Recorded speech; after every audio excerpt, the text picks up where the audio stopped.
عذاب قبر في المسيحية؟ هل هناك ملائكة تأتي للمسيح وتمتحنه وتقول له من ربك وما دينك ومن نبيك؟ ما هي العقيدة المسيحية بخصوص ما بعد الموت؟ إلى أين يذهب الإنسان؟ هل يسمع قرع نعال الذين وضعوه في القبر وهم ذاهبون؟ هل يضيق عليه القبر أو يتسع بحسب أعماله وإيمانه المسيحي؟ نريد أن نعرف ما تعلمه المسيحية بهذا الخصوص. نورونا، الله ينور عليكم ظلمات القبر. السؤال: هل هناك عذاب قبر؟ باختصار شديد، المسيحية لا تعلم أي شيء عن عذاب القبر. لا يوجد شيء في الكتاب المقدس من العهد القديم إلى العهد الجديد يتحدث عن عذاب القبر. في العهد القديم الوصف عام لعالم الأموات، وهو أن الناس حين تموت تذهب إلى شيئول، إلى الهاوية. قسم منها خاص بالأبرار وقسم منها خاص بالأشرار.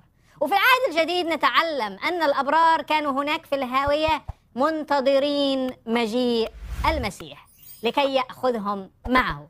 وفي العهد الجديد أيضا لدينا دليل واضح أنه لا يوجد عذاب قبر، ولا يوجد منكر ونكير، ولا توجد أسئلة مسربة قبل الامتحان.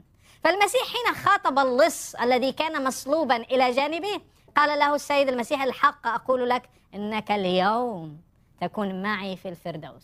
لو كان هناك عذاب قبر في المسيحية كان المفروض هذا اللص يقول له المسيح: ألقاك بعد عذاب القبر أو بعد امتحان القبر.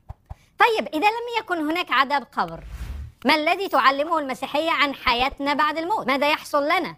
في الحقيقة هذا السؤال شغل حتى الكنيسة الأولى، فأجابهم الرسول بولس مثلا قال: ثم لا أريد أن تجهلوا أيها الإخوة من جهة الراقدين لكي لا تحزنوا كالباقين الذين لا رجاء لهم، لأنه إن كنا نؤمن أن يسوع مات وقام فكذلك الراقدون بيسوع سيحضرهم الله أيضا معه. إن آيات العهد الجديد تتحدث على أن الموت هو عبارة عن رقاد ترقد فيه أجساد الناس في الأرض وتتحلل، لا تتألم ولا يأتيها لا تعبان أقرع ولا تعبان بشعر، بل يحصل للجسد المادي ما يحصل لكل جسد حي من أجساد الحيوانات الأخرى. ولكن المسيحية تعلمنا أيضا أن لنا وجود آخر، هو الوجود الروحي، فأرواحنا تذهب إلى بعد آخر نسميه السماء. هذا البعد إما أن تلتقي فيه بالمسيح، إما أن تنتظر مصيرك الأبدي بعيدا عن المسيح حيث الندم والحسرة. فالأبرار يقابلون البار والأشرار يعيشون الندم بعيدا عن الله في شره. ثم حين تأتي القيامة، يأتي اليوم الأخير، تقوم الأجساد المادية في شكل آخر، في هيئة أخرى ليست مادية قابلة للفساد، بل هيئة أخرى يسميها الإنجيل جسدا سماويا عوض الجسد الترابي الذي إلى تراب يعود. يقول الرسول بولس: إن لحما ودما لا يقدران أن يرثا ملكوت الله، ولا يرث الفساد عدم الفساد.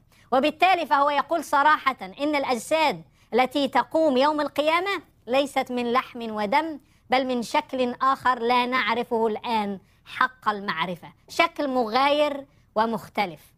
هذه هي العقيدة المسيحية، سواء كنت تقبلها أو ترفضها، المهم تفهمها صح. المسيحية لا تعلم الخوف من عذاب القبر، ولا من القبر الذي يضيق، ولا من رهبة الموت حتى. فالموت يسمى انتقال من حالة إلى حالة أخرى، من بعد إلى بعد آخر. ترقد أجسادنا بينما تنطلق أرواحنا فتعود إلى منبعها، إلى أصلها، إلى الذي أعطاها الحياة أول مرة. فقد قالت الكاتبة العظيمة هيلين كيلر، الكاتبة الأمريكية التي فقدت سمعها وبصرها وهي طفلة في سنتها الثانية، هذه الكاتبة والتي كانت بالمناسبة مسيحية الإيمان، قالت: إن الموت بالنسبة لي ليس أكثر من مجرد انتقال من غرفة إلى أخرى، مع استثناء بالنسبة لي أنني في الغرفة الجديدة سأكون قادرة على البصر. يا له من إيمان أن تؤمن بأن الموت مجرد انتقال من بعد إلى بعد أفضل، من حال إلى حال أفضل. الموت عند المسيحيين رغم الألم والحزن المحيط به إلا أنه يرافقه الرجاء والأمل. الرجاء بأن الذي مات قد ذهب إلى مكان أفضل حيث لا ألم ولا ظلم ولا قسوة، ذهب إلى حيث الراحة الأبدية.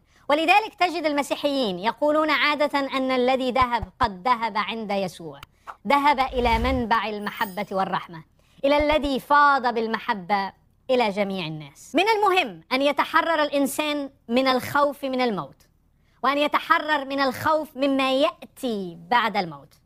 فالإنسان المسيحي المفروض أنه تحرر من كل ذلك، لأنه انتقل من دائرة الخوف إلى دائرة الإيمان.